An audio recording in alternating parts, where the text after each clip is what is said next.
So you took all the time to make that beautiful content, you use those templates, you even recorded them. Now, like, what do you do with it?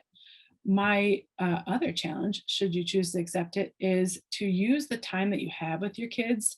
Maybe it's small group, maybe it's a whole group. Use that for letting them talk to each other, talk to them, engaging with them, and use those videos that you just created.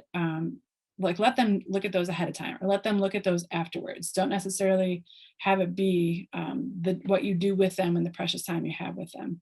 And I think that's where the sacrifice would come in, and would come back to you and your kids twofold, because you put in the time and effort, so that you can actually use the time to connect with them when you are on your Zooms, when you are on your Google Meets, and when you are meeting with them in small groups. And then real quick, I'm just going to go over these 2 slides, and then I want to get into one of my other favorite tools before we end tonight, and we'll take some questions. But you also have a lot of tools at your fingertips that you might not think are tools, but they are. So if you use Google Meet, or if you use Zoom, don't be afraid to use things like the breakout rooms. Don't be afraid to use like the polling, if like in Google Meet, if your school district allows that.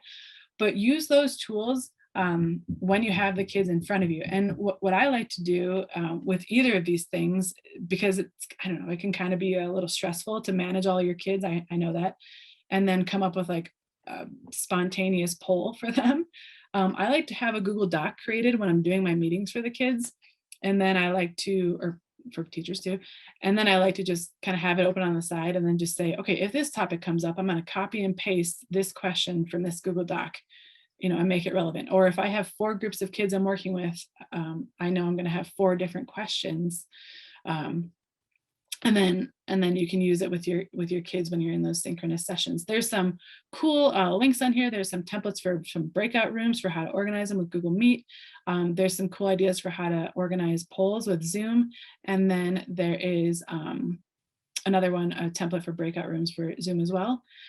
And then before I get into my last tool, these are amazing ideas that are already created for you. You don't have to do anything. They're materials that you could just take and go and use using any one of these platforms. And they all came from Matt Miller and Ditch That Textbook. So if you're not familiar with him, do go become familiar with him. He's amazing. No, Pam, I think we may have lost you. Oh no, when? Am I back?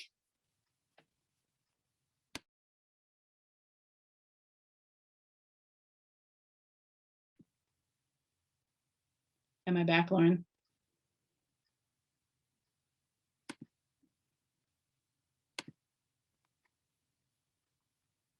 Oh, hello, everybody. I'm fine. Okay, I'm just gonna sit here awkwardly. Sorry about that. Let me go back. Stopping video, going back. My bad. My daughter is probably on her tablet. Actually, I told her not to be, and I apologize, everybody. Okay. Oops. Okay. I'm gonna move forward unless I hear otherwise. I'm gonna pop in the chat really quick. Oh, okay. Maybe we lost Lauren. I see Steph said that. Okay, I'm gonna also keep this chat right here, like I should have been doing the whole time. Everybody, I'm so sorry. I don't know what you didn't hear. My apologies. Silly technology. But I'm just gonna move forward because we don't have much more time together. So what I was just talking about, is it too loud and clear, Wayne? Let me know. So, oh, thank you. Okay, cool. So the synchronous stuff, super good to check in with your kids, right? I know you're all doing it. I know you're doing the hardest, like the best job that you can. And quite frankly, I'm sure that you all need to be checked in with too. But I'm just gonna just do that for a second.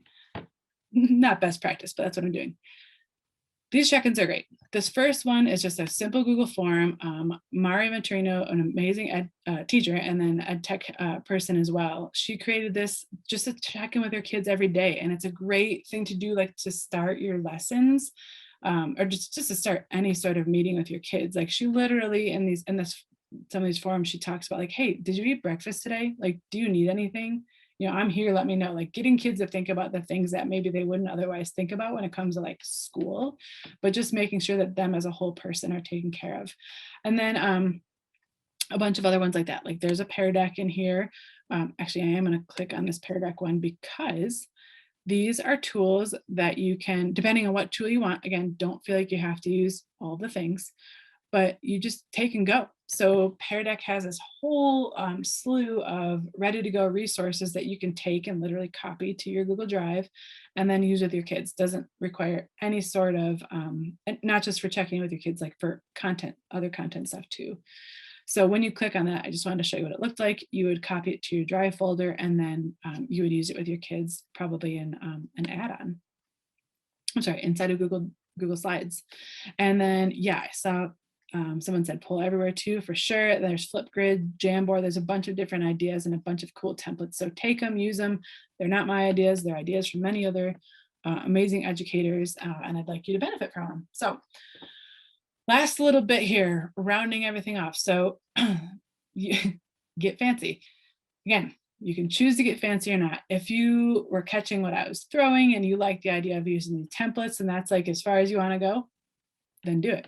If you want to take it a step further and you want to start recording your stuff so that your kids can have access to it, and then quite frankly, so that you don't have to repeat it next year, do that. If you want to have your kids engage with, here's the, we're gonna bring it all home. Let's pretend you created those templates in slides, for example. You recorded it all and you want your kids to then interact with it. One of my favorite things to do is use EdPuzzle. Hold on one second, Steph, I saw that you had a question. I don't even know if Lauren's on. Yes. I'm on, Pam. Right. I got Hey, knocked Lauren. off, but I'm on and I have Steph's question saved. Good. I'm going to close this then because I want to show that everybody something really quick. Thank you, Lauren. I'm glad you're back. All right. So yes, you could obviously have your video playing or your slide deck playing in like Pear Deck, in Jamboard and Nearpod. I'm going to end today's session with EdPuzzle because I like EdPuzzle. I think it makes sense as the next logical step to take these videos and do something with them. But just so everybody knows, in all these slides are a bunch of different ideas with a bunch of different hyperlinks in blue. So use them or don't. But here's EdPuzzle. So EdPuzzle is free, and it's a great way to take all of your stuff and organize it in a way that your kids can do something with it. So yes, I'm going to click on it, but you can create classes inside of there. You can actually import your classes or post right to your learning management systems like Google Classroom. I know that for sure. You can upload your content, upload your videos, or find content on here. And then you can, whatever video that you put inside of EdPuzzle, you can take it, you can trim it, you can put your voiceover on, and you can insert questions. And that's what I want to show you today so that your kids can actually interact with it. Because a lot of times, and as I'm doing this, I'm going to open up EdPuzzle. Also, as my voice is going, a lot of times, and I do not want to offend anybody, but think about how many times, even like in the before times when you'd be like, delivering a lesson, you're talking to your kids, you're on like the whiteboard or old school board, whatever it is, and you're like asking questions and you get like the same kids asking questions, or you get the kids that always know the answer, answering your questions, and you're like, yeah, I'm feeling it. All my kids know what I'm talking about, but you haven't really tapped into all your kids because that would literally be impossible unless you use other strategies in the classroom. So, and then take that to a digital world and it's like a whole new ballgame, right? So EdPuzzle can hopefully maybe be a tool that can help make sure that you're getting a pulse, getting a feel for each of your kids. I'm talking about every single one of your kids. And I could do a whole session on EdPuzzle, but I can't, so I won't. But this is a really cool tool that you can take your videos, insert questions, and literally the kids have to stop and ask those questions. So when I click on EdPuzzle, this is my dashboard. We could go on for days, but long story short, 3 main things you can do. You have your, up here on the right hand side, you have your content that you can interact with. So that's videos, all videos that you're uploading, finding and using, or just creating from scratch on here. And then you have your grade book. So once you actually have your kids in here, which I don't, I recently left a school district and lost all my content, and I'm sorry already. But all your kids would be here, all their names would be here. You can have a bunch of different classes on here. And then you can see their progress and how many videos they've watched and how far they've got through the videos. And then all of your classes, all of their assignments that you send in Google Classroom or just right here inside of EdPuzzle are inside of here too. And before I run out of time, I want to show you what you can actually do. So those are the top 3 things you can do. And then of course your profile picture is all your account stuff and all that good information. So much on EdPuzzle. These are all this is actually where I'm going to use one of these pre-made videos instead of uploading one that I made because I don't have one to look at, but you could do this. You can search by EdPuzzle content over here on the side, all these videos. You can search all these YouTube videos that you're already probably doing anyways, right? There's Khan Academy, National Geographic, all these really cool videos that have some rich content for your kids. And you can see I also have like, I don't teach 5th grade right now, but when you create an account, it says like, okay, who are you teaching? What are you teaching? What subject areas are you teaching? And that helps customize and works the algorithm on the back end to give you maybe what you need, but you can also search the entire library regardless of what you need. So basically you find a video. I'm gonna find this video, Shrek in figurative language. Do preview the video, which I am not going to do right now. But the video, when you click on it, it will pop up into this like edit mode. So whether you're uploading your own video or using a video like this one from YouTube, I just want to make sure it plays really quick. As representatives of the hosts. Great. It pops up in this edit mode. And these, the ones that you can kind of take and go, they already have what I wanted to show you in here, which is why I'm doing it because I'm running out of time. So you have a video and you have these little like drops on the bottom. These little yep, we're going to drops. These little droplets, these little icons are places in the video where there is a question. And you can see this is a 5-minute and 21-second video. And over here on the right side are all the time-stamped places where there is a question. And and we're in teacher view now, so this is a little different than what the kids would see. But you can see exactly what kind of question it is too. So at 36 seconds, it's going to stop and there's going to be a multiple choice question, and that's going to be this one right here. And when you click on it, you can see on the right-hand side what that multiple choice question is, what their options are, and you can edit it. So if you don't like that question, or if you think it should be something more specific, because we're talking about figurative language here in this particular video, then you can edit it. I'm just going to close this and go, oh gosh, and go back then. What am I doing? I'm just going to go back here. Oh my gosh, why? Sorry, everybody. I'm working too fast here. Let me just go to a different video. Okay, so doesn't matter. In this video, you have your video, and then you can actually add content by going, or edit the content by going to the edit button. And on the edit button, that's where you can actually customize. So if you don't want your kids to watch the whole video, no matter what video it is, you can use this little trim tool right here. And that's amazingly loud. And you can trim it and cut it, and you can always reset it. So you really can't do anything that you can't undo. You can insert in this particular video your voice if it was your own video. Like this one's blocked because it's YouTube and they don't want you to do a voiceover on here.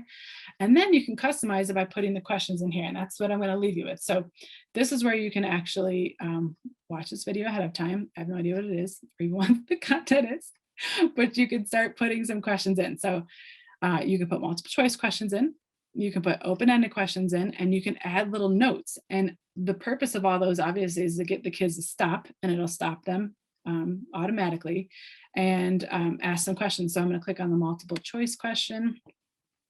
I have no idea what I'm even saying right now. I'm just going to put demo question. Yep, A and B. And this is an example of a multiple choice question. I'm not doing it justice, I realize that, but you can add more than just the 2 options. By right here, you can select whatever one is the correct answer, or if it's more than the correct answer.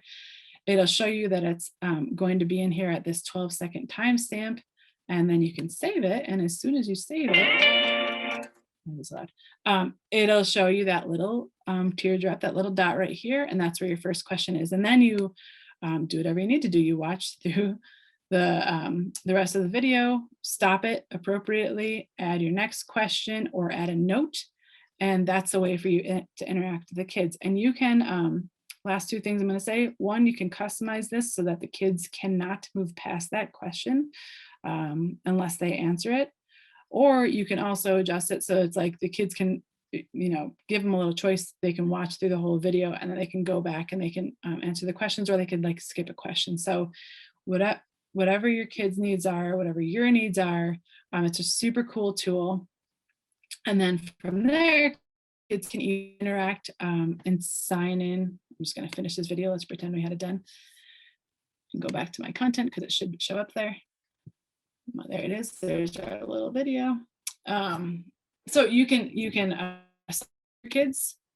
You can put it in a folder to have like organize it within EdPuzzle where the kids are signing in, or you can take it and you can assign it in Google Classroom where the kids just go in there and they have a direct link to EdPuzzle and they interact with the tool that way.